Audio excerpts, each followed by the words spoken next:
I swam underwater for 2 whole days and nights. Right when I was about to pass out, I finally broke through the surface. I gasped for air like my life depended on it. But when I turned around, I saw them, James and Bob. They were clinging to a float, pale and barely conscious. I looked around. There were pieces of the plane wreckage, and somehow 2 kayaks. I dragged them over and pulled the guys aboard, but I didn't feel any relief. We were surrounded by nothing but ocean, not a single sign of land, and this was still a war zone. Our chances of being rescued were nearly zero.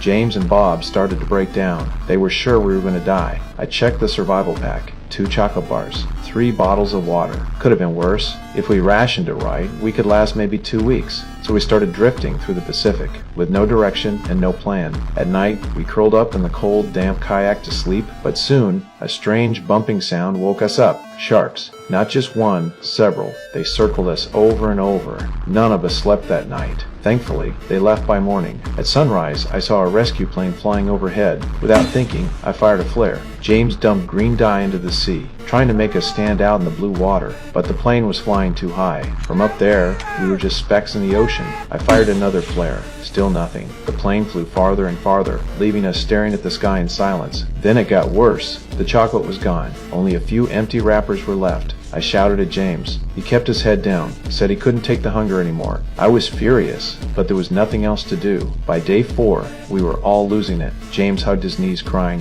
saying he regretted everything. Around noon, an albatross landed on our kayak. I held my breath and reached out slowly, then grabbed its leg hard. We all pounced on it at once. It was finally a meal. The meat tasted awful, but we hadn't eaten in days. Bob had an idea. He used some of the bird as bait. We waited 4 hours, then finally caught a huge fish. James didn't say a word. Guilt was written all over his face. Bob and I didn't say anything either. We just handed him a piece of fish. At that point, it didn't matter anymore. That fish saved us. Its protein kept us going for another 18 days. The sun burned our skin until it peeled. The pain was unbearable. We tried to hide in the shade as best we could. We kept looking at the family photos in our pockets, holding on to those smiles to keep us alive. Then one night, the sea suddenly went silent. Moments later, the storm hit. Waves slammed into us like beasts. We held onto the kayaks for dear life, thinking only one thing: don't die. Maybe God really hurt us. When it was over, we were still alive. Even better, it started raining. We opened our mouths and drank, caught every drop we could.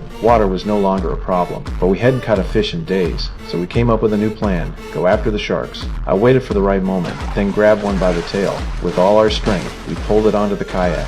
I didn't hesitate. I stabbed it until it stopped moving. The meat was tough and foul, but it kept us alive. Day 27 came. We were still drifting. Just when I was about to give up, I heard the sound of an engine. I looked up. A plane, flying low. I fired a flare. This time,